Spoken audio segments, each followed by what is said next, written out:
Halo Sahabat Budaya, kembali lagi di podcast Kata Budaya Kata Siapa, Sinel Direktorat Jenderal Kebudayaan Kemendikbudristek. Bersama podcaster hari ini, saya Medlin Sitio. Kita hari ini mau ngobrol-ngobrol nih dengan salah satu Kepala Dinas Kebudayaan di provinsi di Indonesia. Mungkin langsung aja kali ya kita kenalan nih. Halo Pak, selamat siang. Halo, Assalamualaikum warahmatullahi wabarakatuh. Mungkin boleh Pak perkenalkan Selamat diri. siang para Sobat Budaya. Saya Saifullah, Kepala Dinas Kebudayaan Provinsi Sumatera Barat. Senang sekali ya Pak bisa ngobrol dengan Bapak di siang hari ini. Nah, pada saat ini kan kita sedang proses ya Pak untuk sidang WBTB. Ya. Dari Bapak sendiri kira-kira tanggapan Bapak terhadap proses sidang WBTB ini seperti apa sih Pak? Ya, kita sudah mengikuti dari 2 hari yang lalu. Alhamdulillah berjalan dengan baik, lancar. Partisipasi dari provinsi-provinsi Indonesia cukup bagus. Khusus Sumatera Barat kita berpartisipasi dengan membawa rombongan itu sebanyak 36 orang. Mungkin paling banyak. Oh, cukup banyak ya Pak, Banyak. 36 orang. Salah. Oke. Dan untuk nominasi WBTB ini sendiri Pak dari Provinsi Sumatera Barat itu kalau boleh tahu ada berapa ya Pak yang diusulkan? Ya. Kalau yang diusulkan dulu masuk 24 WBTB, lalu ditangguhkan 3. Sekarang yang masuk dalam sidang penetapan ini sebanyak 21 warisan budaya. Yang 24 itu berarti di tahun lalu ya Pak? Ya, tahun lalu mengusulkannya. Sebenarnya kalau diusulkan pertamanya itu ada 50. Kemudian menjadi 34, seleksi lagi menjadi 24, lalu ditangguhkan 3. Sekarang yang disidangkan itu 21 warisan budaya. Oke. Untuk 21 ini kira-kira kita boleh tahu nggak Pak? Beberapanya tuh apa aja sih Pak? Ya, itu ada dari 11 kabupaten kota di Sumatera Barat. Itu ada 3 dari Padang Pariaman. Ada istilahnya Muluk Nabi. Ada namanya juga ada dari Padang Serak Gulo, ya.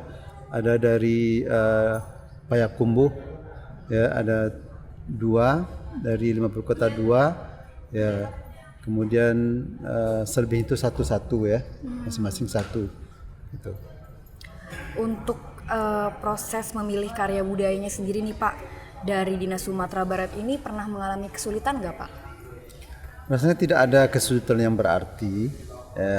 Paling dalam memunculkan kajian-kajian ada kendala sedikit, tapi itu bisa kita atasi kerjasama dengan para akademisi, para praktisi.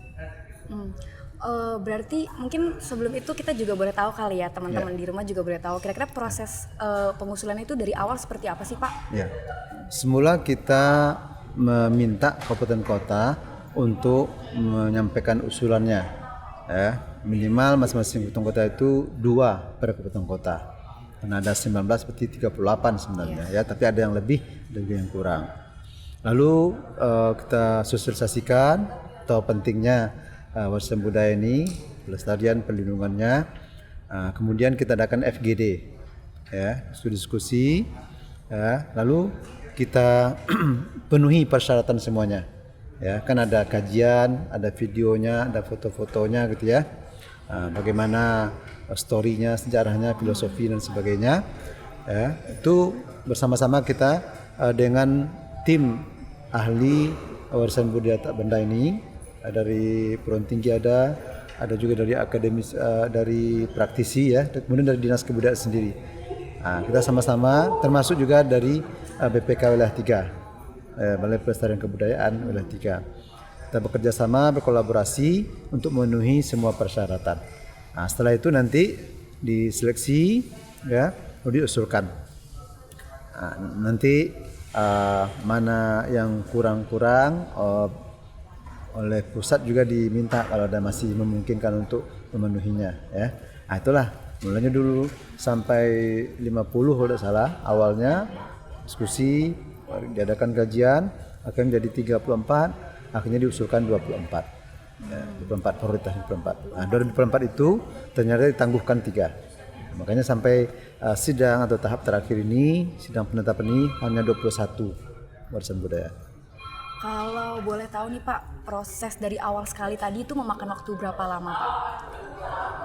Sebenarnya kalau dijalankan tuh bisa 6 bulan sebenarnya.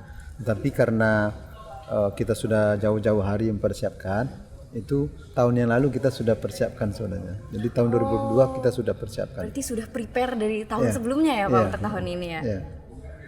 Kita juga dengar-dengar nih Pak, karya budaya dari Sumatera Barat ini sudah ada yang ditetapkan di UNESCO, dari UNESCO gitu Iya. Pak. Kalau boleh tahu apa aja tuh Pak? Ya, ada 2.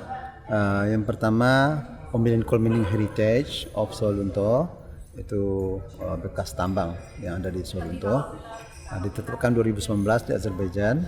Kemudian setelah itu adalah pencak silat, atau kalau di Minangkabau itu namanya silek ya. Silek diusulkan 2019 juga, ditetapkan 2019 di Kolombia. Ada 2. Oke, saya agak tertarik nih Pak sama pencak silat tadi ya, Ya, Pak. ya. Kalau boleh tahu itu pencak silat ini sejarahnya seperti apa sih Pak, atau menceritakan apa gitu? Ya. Pencak silat ini, atau kalau di Minang namanya silek ya, itu sudah berkembang semenjak lama, tidak saja di Indonesia tapi juga di tempat lain, di Malaysia, dengan bentuk dan variasi yang berbeda-beda.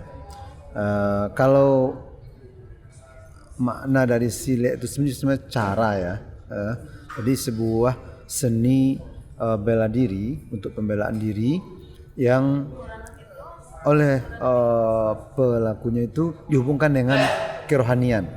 Makanya ada, kalau di Minangkabau itu ada istilahnya zahirnya atau lahirnya mencari kawan, batinnya mencari Tuhan, karena ada hubungan dengan kerohanian. Makanya di sasaran silek di Sumatera Barat itu ada surau, biasanya di surau ya. Dia berlanjut nanti mengaji di suraunya, belajar adat ya. Kemudian di lapangannya itu, di halamannya itu belajar silek, itu suasananya. Dan silek ini itu punya nilai-nilai yang sangat mendalam. Ada nilai pendidikannya, ada nilai kerohaniannya juga termasuk, ada nilai olahraganya, berdiri, ada nilai seninya ya. Dia tanpa senjata ya, gitu. Dan itu melatih diri kita untuk bisa harmonis ya. Kemudian juga untuk silaturahim ya. Bisa itu silat itu bisa jadi hubungan ya, silat. Kalau di Minang ada juga namanya basilet lidah ya, belajar untuk membela diri dengan kata-kata, diplomasi. Nah itu. Oke, kalau untuk prosesnya sendiri nih Pak, mengajukan ke UNESCO itu caranya seperti apa dan bagaimana ya Pak prosesnya? Tentu saja yang pasti dia harus ditetapkan oleh pusat nasional ya, oleh Kemendikbud ya. Nanti Kemendikbud lah yang mengusulkan bersama-sama dengan daerah ke UNESCO. Nah, itu persyaratan dari UNESCO juga berat ya. Jadi semuanya minta, nanti kita mengusulkan, memenuhi persyaratan-persyaratan itu semuanya, dan menunggu. Dan biasanya itu lama, antrinya lama karena dunia ya yang mengusulkan. Nah, itu. Kita juga mau tahu nih Pak, antusias masyarakat Sumatera Barat gitu Pak terhadap kebudayaan-kebudayaan yang ada di Sumatera Barat itu pada saat ini seperti apa sih Pak? Alhamdulillah masyarakat punya awareness, punya kesadaran bahwa warisan budaya yang ada di nagari mereka masing-masing, di kabupaten masing-masing itu sangat bernilai tinggi dan harus dilestarikan, harus dilindungi. Itu kesadaran masyarakat sudah ada.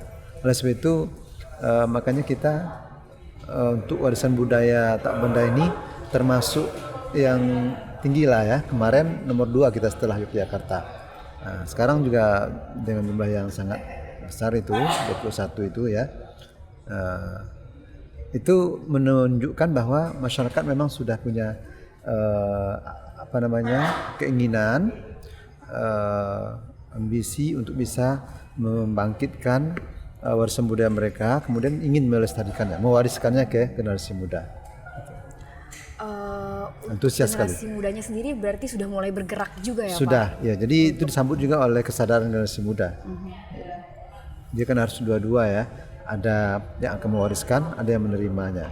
Wah keren nih berarti masyarakat di Sumatera Barat. Ya, Mungkin boleh kali juga ya Pak, Bapak mungkin boleh menyampaikan 1-2 pesan gitu untuk sobat-sobat budaya di rumah yang sebagian besar tuh pasti masyarakat muda juga Pak, generasi muda, supaya mereka juga lebih semangat lagi nih melestarikan budaya-budaya di Indonesia. Ya, kepada masyarakat Indonesia pada umumnya, khususnya adalah generasi muda, mari kita bersama-sama punya kesadaran bahwa warisan budaya kita yang sangat banyak itu bernilai baik, nilai historis, nilai filosofis, ya, nilai pendidikan yang sangat tinggi. Oleh sebab itu, mari kita bersama-sama untuk melestarikannya, melindunginya. Nah, kita berharap baik maestronya, para pewaris-pewarisnya bersemangat untuk mewariskannya, dan para generasi muda siap juga menerima warisan itu.